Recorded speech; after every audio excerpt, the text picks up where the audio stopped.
US Intelligence Productions.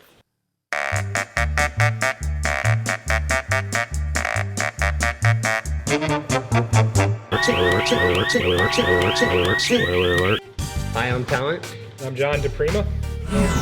You're watching Connect 4.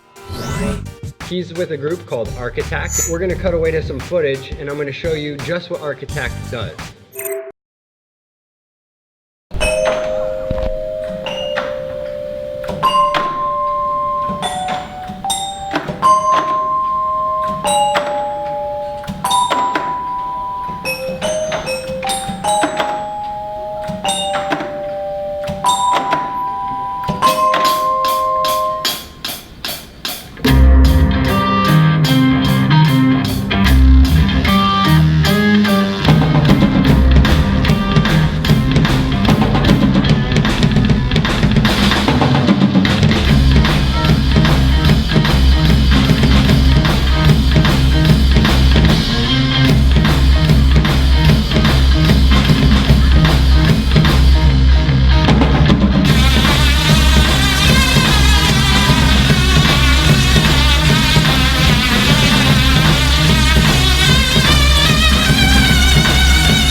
There you go, folks. Wow, that was amazing. That's a little sample of some of the stuff that they've done here today. Can you tell me, this is a question everyone asks me. I could explain to them, how is it that the Tesla coils make different pitches? It's a lot simpler than you would think. So, if you ever look closely at like a speaker, when you're playing just a single note, you'll see it vibrate back and forth, and that vibration pushes air. And depending on the speed of the vibration, we hear different pitches. So the faster it's vibrating, the higher the pitch. The slower it's vibrating, the lower the pitch.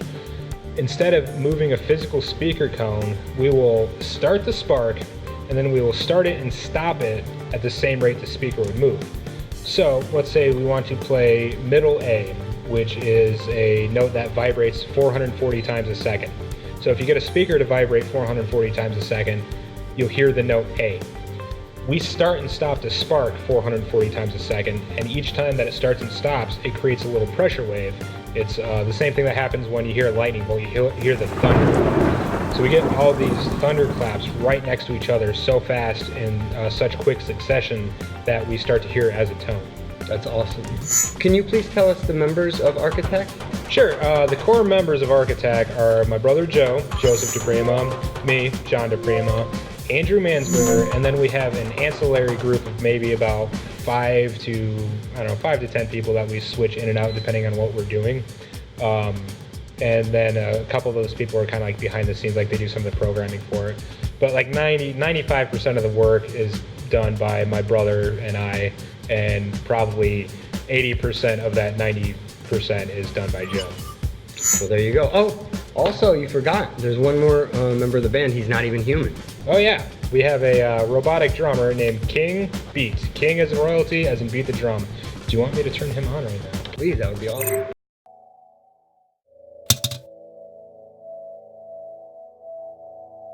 I guess the last 2 movies I've seen, and I want to get somebody else's take on this. One was Rogue One, and then the other one, a little less known. I've even asked people if they've seen Passengers, nobody knew what it was. You say, oh, Chris Pratt and J-Law, and they're like, oh yeah, okay, I know what that is.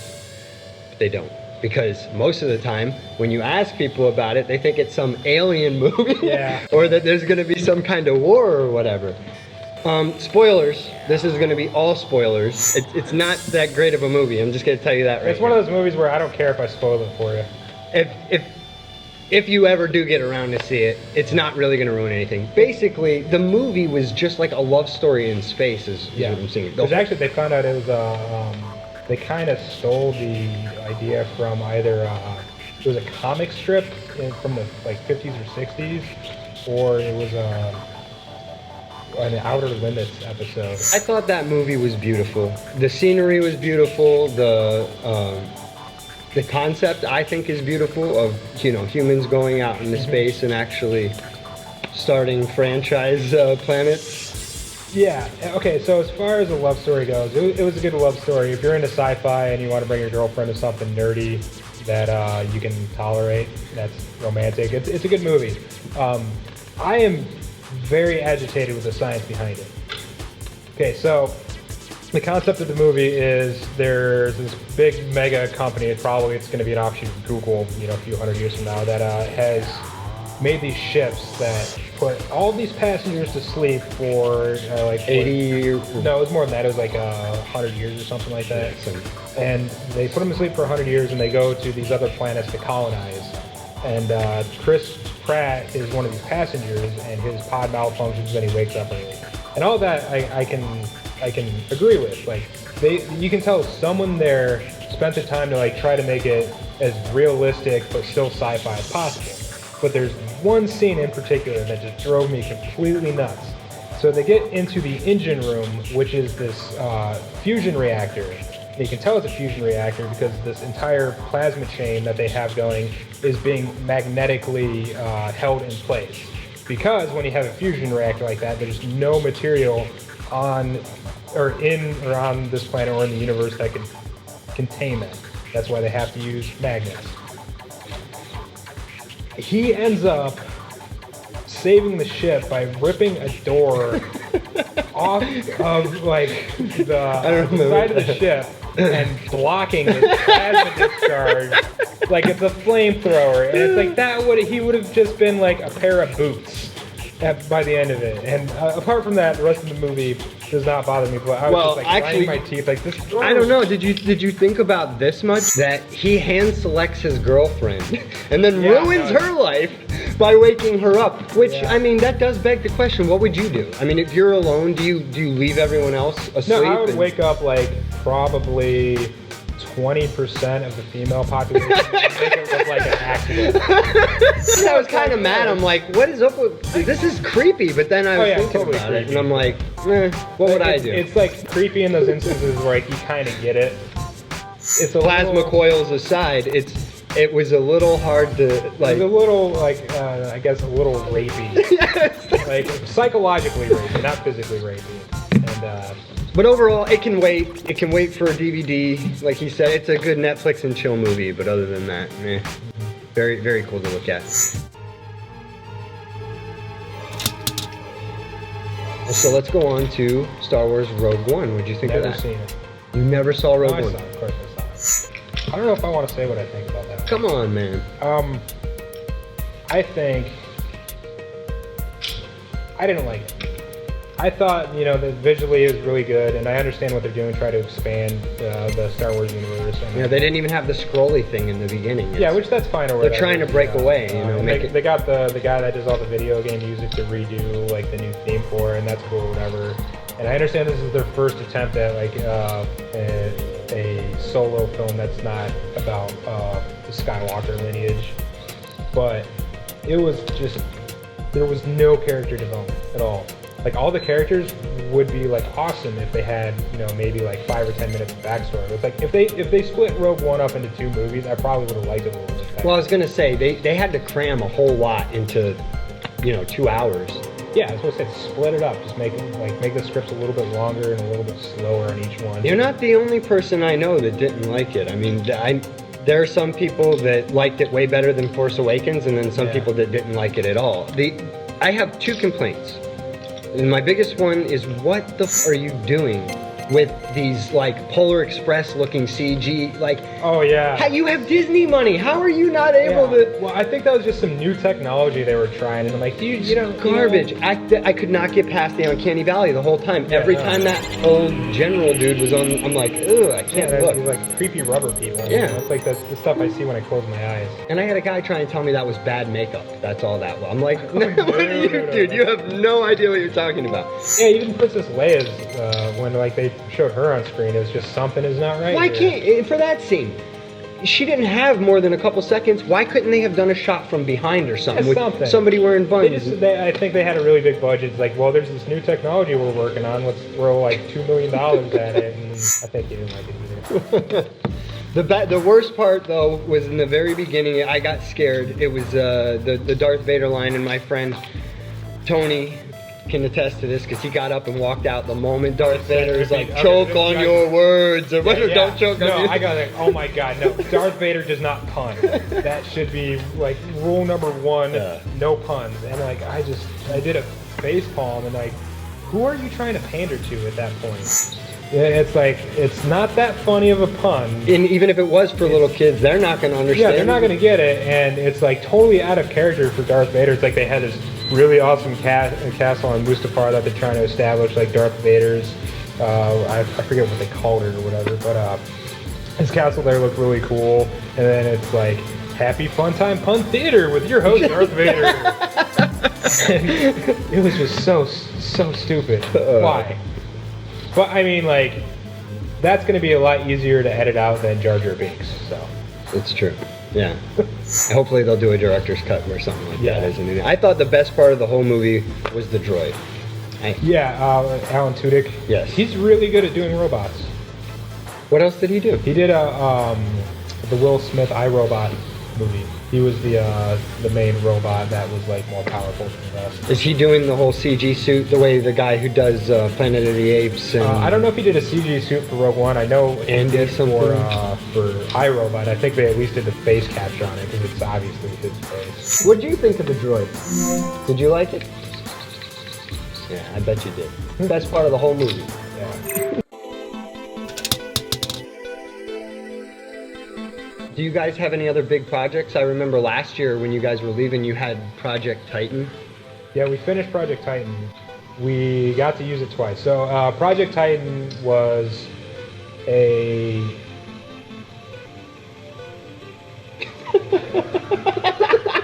Project Titan, if you're not familiar with it, because no one is, was an attempt for us to build a couple of very large Tesla coils. I already showed you the video earlier of the Tesla coils, and they're about yay big.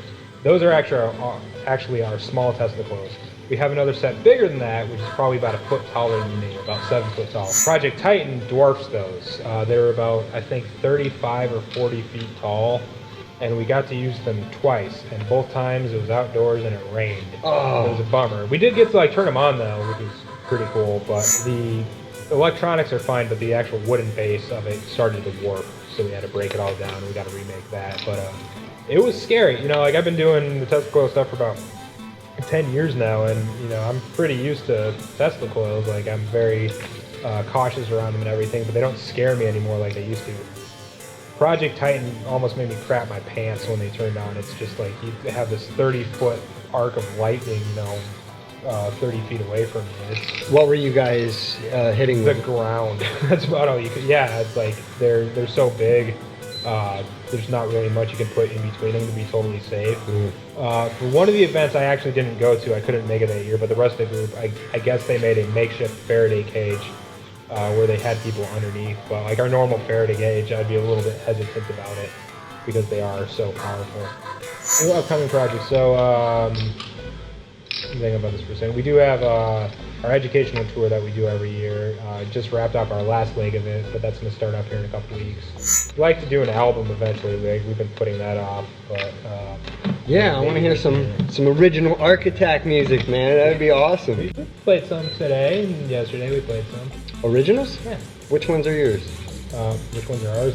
The ones that you don't recognize are probably ours. I don't recognize. See, that's not saying much because I don't recognize. I never watched Game of Thrones before, so I mean, I would. You know what that is now. I know what it is now. So, do you do most of the writing for the music? The original stuff? Yes and no. Toccata and Fugue was actually written by a friend of ours named Seven, who has this crazy brain for composition, and I wish I could compose like he does, but he doesn't get a chance to write for us as much as I'd like to. All the other original music is either myself, the majority of it is myself working with Joe, and then Andrew does a couple of songs. Andrew can groove, man. Yeah, Andrew is one of the most impressive musicians I know.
Let's meet tonight's players.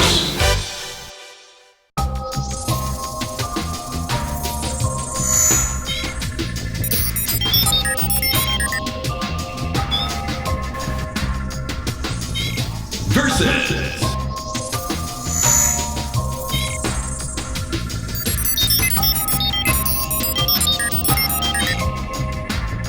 Let's play Connect 4.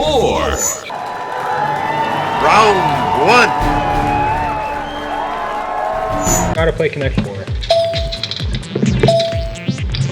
Alright, so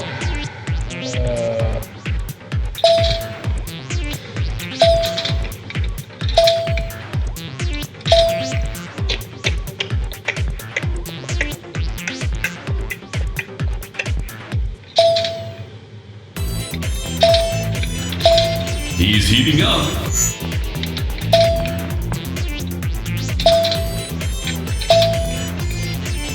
Let's see, I know this maneuver.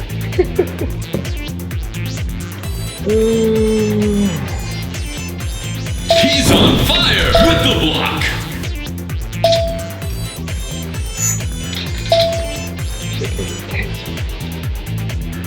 Intensity. Boom shakalaka. Okay, best 2 out of 3. So Round 2. you were in Miami before this, right? Yeah, we was in Miami. After this, there's nothing on the schedule, but we actually got 3 booking requests within 20 minutes. Like one to Scotland, one to the UAE, United Arab Emirates, like Dubai. And How is that over there? very, as an American going over there, you're totally fine. But here's the thing with the United Arab Emirates, when you turn 18, if you're full-blooded Emirati, you get something to the tune of like $2 million just for being born there. Or, yeah, it might even be more than like 5 or 6. So everybody's rich. No. It's if you're full-blooded Emirati, which is like 5% of the population. Everyone else is expats that are shipped in to do all the manual labor for all of the really rich people. These young kids, like, they grew up in the age of the internet and they have all this money, so... Yeah, you see those like TV shows where they're like showing off their tigers or leopards or whatever. Yeah, that kind of golden stuff. cars. Where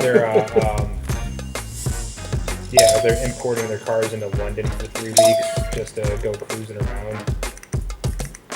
What? He's heating up. Nice block. $2 million in your pocket. Basically don't really have... Are they like all related to a prince or something? Kind of thing. The only thing I know about it is like you see those images of the islands that they made. Those are sinking, by the way. And the funny part is it's well established that they're sinking. He's on fire with the block. No one in the actual country knows that they're sinking. Like all of the workers there just have no idea because it doesn't make the news or anything. They don't need to know. This is a need to know basis, and you don't need to know. How did he not see that? Oh god. That is undefeated. The champion reigns again.